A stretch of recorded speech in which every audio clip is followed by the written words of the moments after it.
The rope burned against Cordelia's wrists as she stumbled forward, her bare feet scraping against the wooden platform. The auctioneer's voice boomed across the dusty square of Millhaven Creek, drowning out her hammering heartbeat. Next lot, young woman, strong hands for kitchen work, 18 years of age. Maverick Stoneheart pulled his stallion to an abrupt halt, his chest tightening at the sight. He'd ridden into town for cattle feed, not to witness something that made his blood run cold. The girl on the auction block held her chin high despite the tears streaming down her dirt-smudged cheeks, her emerald eyes blazing with defiance even as men below shouted their bids. $50, called out Barnabas grimly, the saloon owner, known for working his servants to death. 75, countered another voice. Maverick's hands clenched around his reins. This was wrong. He'd built his ranch with honest sweat and fair wages, treating every soul who worked his land with dignity. The sight of this beautiful young woman being sold like livestock ignited something fierce in his chest.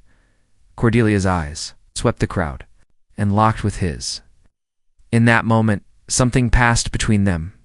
Recognition of kindred spirits, perhaps, or simply the desperate plea of one human soul to another. She mouthed a single word. Please, $100. Cut through the bidding like a blade. The crowd turned to stare at the tall rancher astride his black horse. Maverick Stoneheart was known throughout the county as a fair but solitary man, someone who kept to his sprawling ranch and rarely involved himself in town affairs. His sudden participation sent murmurs rippling through the gathered men.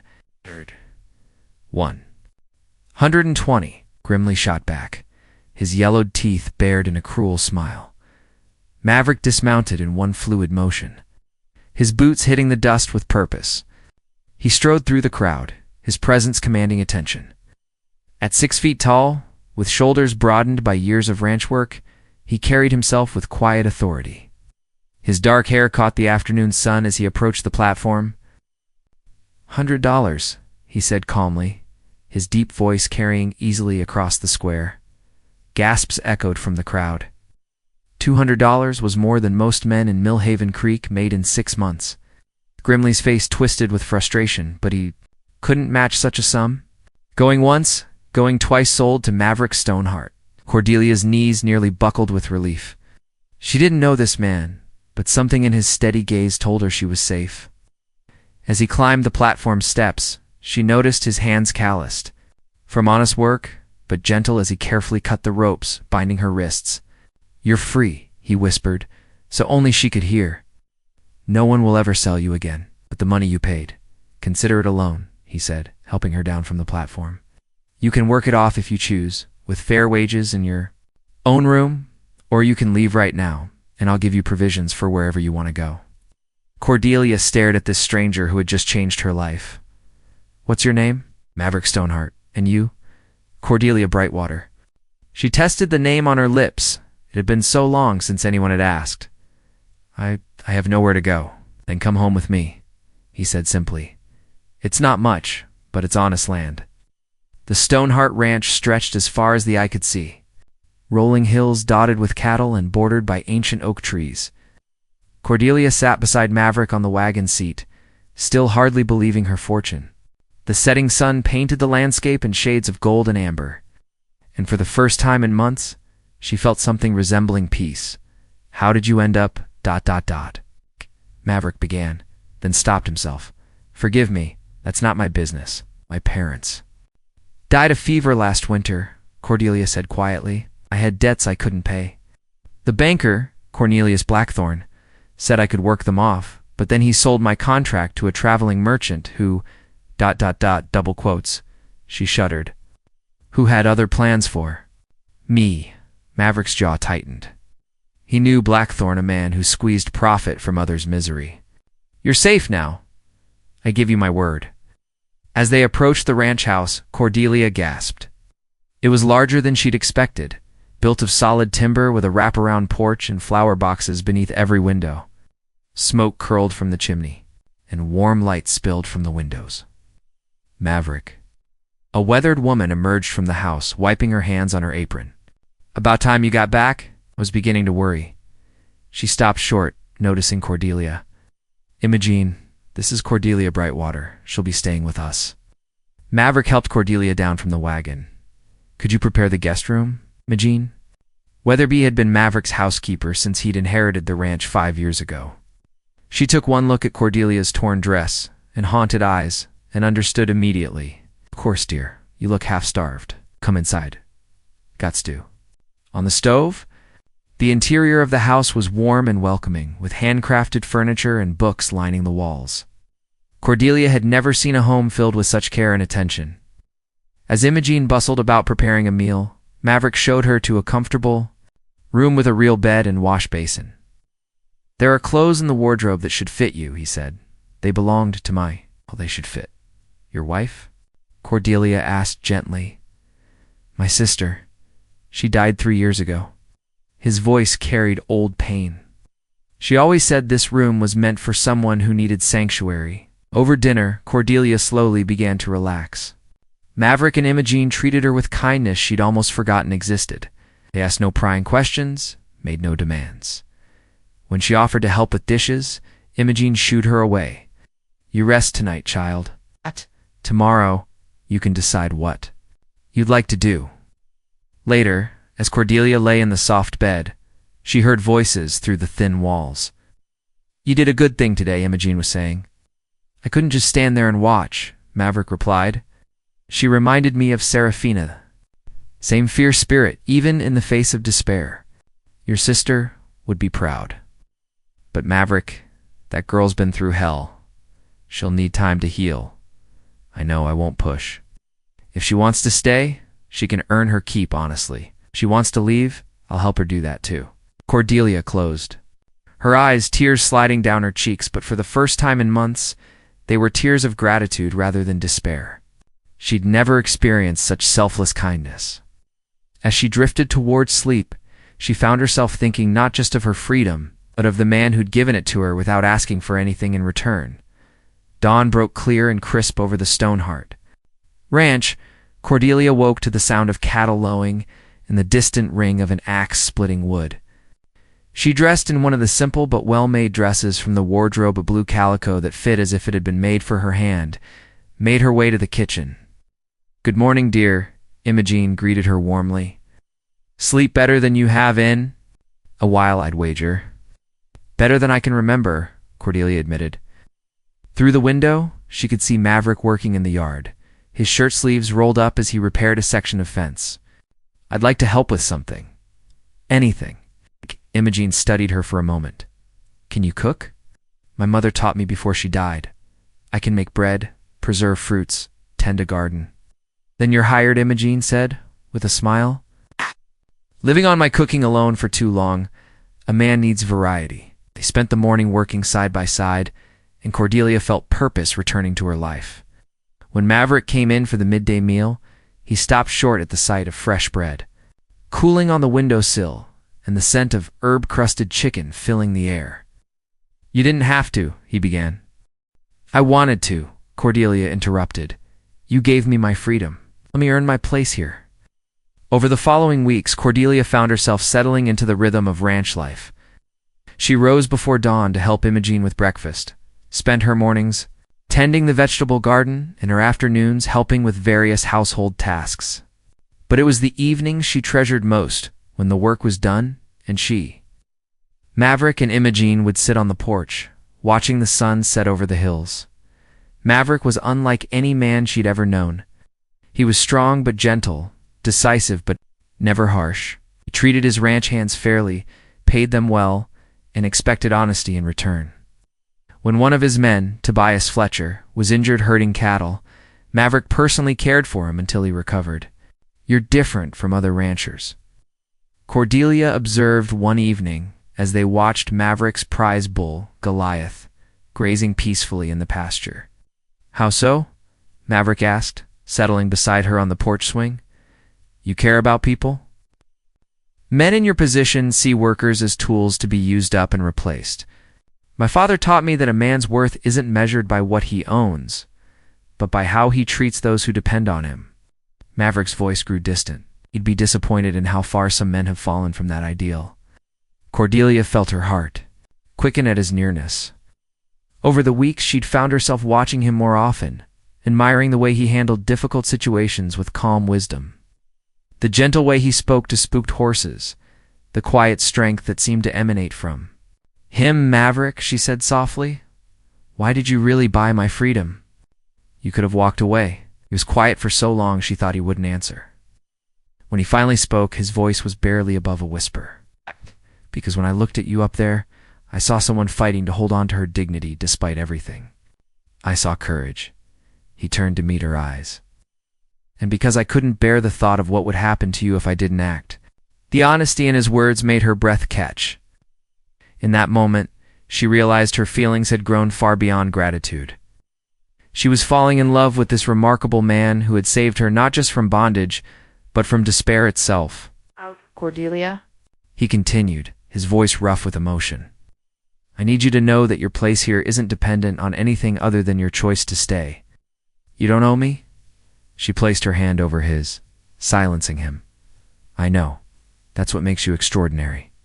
The first frost of autumn painted the ranch in silver and gold, and with it came troubling news. Tobias Fletcher rode hard into the yard one morning, his horse lathered with sweat and his face grim. "Maverick," called out, dismounting quickly. "Blackthorn's in town, asking questions about Cordelia. He's claiming she still owes him money." Cordelia's face went pale as she emerged from the house, having heard every word. Maverick's expression hardened to stone. "What kind of questions?" he demanded. "Says he's got legal documents proving she belongs to him. He's threatening to get the sheriff involved." Tobias glanced apologetically at Cordelia. "I'm sorry, miss, but he's telling folks you're a runaway debtor." Maverick's hand instinctively moved to rest protectively on Cordelia's shoulder. "That's impossible. I bought her contract fair and square at a legal auction." He's claiming the auction was illegal, that she was sold without his consent as her creditor. The color drained from Cordelia's cheeks. She'd feared this day might come, but living at the ranch had made her feel so safe she'd almost convinced herself Blackthorn would let her go. "I won't let him take you," Maverick said firmly, his dark eyes blazing with determination. "Whatever game he's playing, we'll fight it." "You don't understand," Cordelia whispered, her voice trembling. "Cornelius Blackthorn owns half the businesses in 3 counties. He has judges in his pocket, lawmen who do his bidding. If he wants me back, then he'll have to go through me first." That afternoon, Blackthorn arrived with 2 men Cordelia didn't recognize hired muscle by the look of them. The banker was a thin, weaselly man with calculating pale eyes and a perpetual sneer. He stepped down from his carriage with theatrical confidence. "Maverick Stoneheart," he called out, adjusting his expensive suit. "I believe you have something. That belongs to me." Maverick emerged from the house, Cordelia beside him, despite his attempts to convince her to stay inside. "I have an employee who chose to work here of her own free will." "Employee?" Blackthorn laughed coldly. "Miss Brightwater is an indentured servant bound by legal debt. She was sold illegally without my consent. I'm here to collect what's mine." "I have a bill of sale from a legal auction," Maverick said evenly. "Forged documents," Blackthorn waved. Dismissively, the man who sold her had no legal right. "She belongs to me until her debt is paid, all $400 of it," Cordelia gasped. When she'd left, her parents' debt had been barely $50. "That's impossible. My family owed you $47.60, plus interest penalties for non-payment and fees for tracking you down." Blackthorn smiled coldly. "It adds up quickly." "You're lying," Maverick stepped forward, his voice deadly quiet. "And you're not taking her anywhere?" "I have legal papers signed by Judge Whitmore himself." Blackthorn produced a document from his coat. "You can cooperate, or I can have the sheriff arrest you for harboring a fugitive debtor." Cordelia felt the world spinning around her. She couldn't let Maverick suffer because of her past. "Perhaps I should know." Maverick's voice cut through her despair like a blade. "You're not going anywhere with him." He studied Blackthorn with calculating eyes. "What would it take to clear her debt permanently?" $400, plus another $100 for my trouble in retrieving her? $500. Maverick nodded slowly. "And she's free forever. No more claims. No more contracts." "Maverick, no. Cordelia protested. That's too much money. I can't let you. You're not letting me do anything, he said gently but firmly.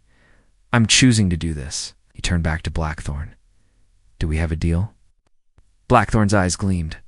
With greed, $500 was more than he'd hoped to extract from this situation. Indeed we do, Mr. Stoneheart. Cash, and she's free as a bird. I'll have the money tomorrow, Maverick said. And I want legal documents clearing all debts. Signed and witnessed. As Blackthorn and his men departed, Cordelia burst into tears. You can't spend that much money on me. It's not right. Maverick turned to her, his eyes soft with emotion. Cordelia, don't you understand? There isn't an amount of money I wouldn't pay to keep you safe, to keep you here with me. The raw honesty in his voice stopped her tears. Why? Why would you do all this for me? He cupped her face gently in his calloused hands. Because I love you. I've loved you since the moment I saw you standing on that platform, refusing to let them break your spirit. The words hung in the autumn air between them like a sacred promise. Cordelia's heart pounded so loudly she was certain Maverick could hear it. Love, he'd said he loved her. This incredible, honorable man loved her. Maverick, she whispered, her voice thick with emotion. I love you too. I think I've loved you since you cut the ropes from my wrists and told me I was free. His thumb traced gently across her cheek, wiping away her tears. Then marry me, Cordelia, not out of gratitude or obligation, but because you want to build a life with me. Yes, she breathed, and then louder. Yes, 1,000 times yes. He kissed her then, soft and reverent, as if she were something precious he was afraid to break. When they finally parted, both were breathing unsteadily. Well, it's about time, came Imogene's dry voice from the porch. I was beginning to think you two would dance around each other until the cows came home. They turned to find the housekeeper beaming at them with maternal satisfaction. You knew? Cordelia asked, blushing. Child, a blind person could see the way you two look at each other. Maverick's been lovesick as a schoolboy for weeks, and you light up like a Christmas tree every time he walks into a room. The next morning, true to his word, Maverick rode into town with $500 money he'd been saving to expand his herd. At the bank, with Judge Whitmore and Sheriff Carson as witnesses, Blackthorn signed documents officially releasing Cordelia from all debts, past and future. Pleasure doing business with you, Stoneheart, Blackthorn said with oily satisfaction, pocketing the money. I must say, $500 is quite a lot to pay for a woman's freedom. Not when it's the woman you plan to marry. Maverick replied calmly, enjoying the way Blackthorn's expression soured. Marry? The banker's face darkened. You're marrying that little careful... Maverick's voice dropped to a dangerous whisper. That's my fiancée you're about to insult. Blackthorn wisely held his tongue, but his pale eyes glittered with malice as he departed. The engagement announcement spread through Millhaven Creek like wildfire. Most folks were happy for Maverick. He'd been alone too long, and everyone could see how Cordelia had brought light back into his life. But a few voices muttered about propriety and the speed of their courtship. Let them talk, Maverick said dismissively, when Cordelia expressed concern. They don't know what we've been through. They set the wedding date for the first Saturday in December, giving them time to prepare, but not so long that either of them had to wait endlessly for their new life to begin. Imogene threw herself into wedding preparations with the enthusiasm of a general planning a campaign. We'll have the ceremony here at the ranch, she declared, bustling about with fabric samples and menu plans. The parlor's big enough for clothes, friends, and we can set up tables on the porch for the celebration afterward. Cordelia had never imagined she'd have a real wedding. During her darkest days, she'd assumed she'd either die alone or be forced into some arrangement that had nothing to do with love. Now she found herself choosing between lace and silk, debating flower arrangements, and most wonderfully of all, writing invitations to the few friends she'd made in Millhaven Creek. One evening, as they sat by the fire planning their future, Maverick took her hands in his. There's something I want you to have, he said, producing a small velvet box. Inside was a simple gold ring set with a single sapphire that matched her eyes perfectly. It was my grandmother's, he explained as he slipped it onto her finger. She always said it should go to the woman who captured a Stoneheart man's soul completely. Tears sprang to Cordelia's eyes. It's beautiful. But Maverick, are you certain about this? Once we're married, there's no going back. You'll be tied to a woman with a questionable past. Stop, he interrupted gently but firmly. Your past doesn't define you, Cordelia. What defines you is your courage, your kindness, your strength in the face of hardship. I fell in love with. I just want to be worthy of you, she whispered. You already are. You always have been. He pulled her close, resting his chin atop her head. We're going to have a wonderful life together, Cordelia Brightwater, soon to be Stoneheart. I promise you that. December arrived with the first snowfall of winter, transforming the Stoneheart Ranch into a winter wonderland. The wedding day dawned clear and cold, with diamond-bright snow covering everything in pristine white. Cordelia woke before sunrise, her stomach fluttering with nervous excitement. Today's the day, dear, Imogene said softly, entering the room. With a breakfast tray, how are you feeling? Like I'm about to start the most wonderful adventure of my life, Cordelia replied, though her hands trembled slightly as she reached for her coffee cup. The morning passed in a blur of preparation. Imogene had outdone herself, transforming the ranch house into something magical. Pine boughs and red ribbons decorated every doorway, candles flickered in the windows, and the scent of roasting turkey and fresh bread filled the air. Cordelia's wedding dress was simple, but elegant cream-colored silk that had belonged to Maverick's mother, altered perfectly to fit her slender frame. Imogene had woven tiny white roses into her hair, and she wore her grandmother's pearl earrings, her only remaining family heirloom. Look like an angel, Imogene said, with tears in her eyes as she fastened the final button. Downstairs, Maverick paced nervously in his best suit, a dark blue wool that brought out his eyes. Tobias Fletcher, serving as his best man, watched with amusement. You're going to wear a hole in that floor, Tobias observed. She's not going to change her mind, you know. I know, Maverick said, though he continued pacing. I just can't believe this is really happening. 6 months ago, I thought I'd spend the rest of my life alone. The guests began arriving at Noon Ranch hands and their families, neighbors from surrounding properties, and a few friends from town. Even old Doc Henley made the journey, claiming he wouldn't miss seeing Maverick Stoneheart finally get hitched at precisely 2 o'clock. With snow falling gently outside the windows, the ceremony began.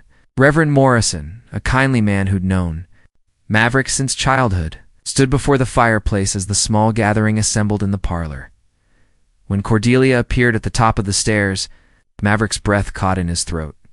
She was radiant, her face glowing with joy and love as she slowly descended toward him. There was no father to give her away, so she walked alone, a strong, independent woman choosing her own destiny. Dearly beloved, Reverend Morrison began, his voice warm and resonant. We are gathered here today to witness the union of Maverick James Stoneheart and Cordelia Rose Brightwater in holy matrimony. The ceremony was simple but heartfelt. When it came time for vows, Maverick took Cordelia's hands and spoke from his heart. Cordelia, you came into my life when I least expected it and changed everything, brought light to my darkness, purpose to my days, and love to my heart. I promise to cherish you, protect you, and stand by your side through whatever life brings us. You are my heart, my soul, my forever. Cordelia's voice trembled with emotion as she replied, Maverick, you saved me from despair and showed me what true love looks like. You gave me not just freedom, but the courage to hope again. I promise to love you with everything I have, to be your partner in all things, and to build a beautiful life with you. You are my hero, my heart, my home. When Reverend Morrison pronounced them husband and wife, Maverick kissed his bride with tender reverence as their friends erupted in cheers and applause. The celebration that followed was joyous and heartfelt. Tables groaned under the weight of Imogene's feast. Fiddle music filled the air, and even the ranch hands got up to dance. As evening fell and the guests began to depart, Maverick and Cordelia stood on the porch, watching the snow fall in the lamplight. Mrs. Stoneheart, Maverick said softly, testing out her new name.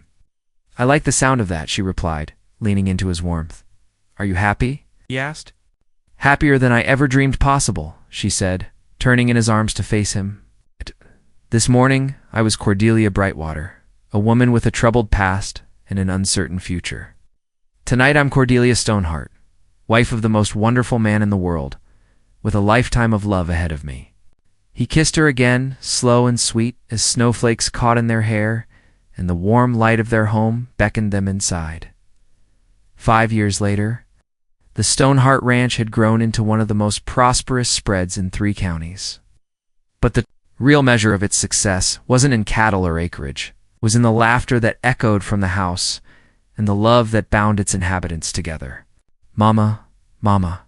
3-year-old Rebecca Stoneheart came running across the yard, her dark hair streaming behind her as she chased a butterfly. She had her father's determined chin and her mother's sparkling eyes, and she was the absolute joy of both their lives. "Slow down, little wildflower," Cordelia called out, catching her daughter in a gentle embrace. At 23, she had blossomed into a confident, radiant woman.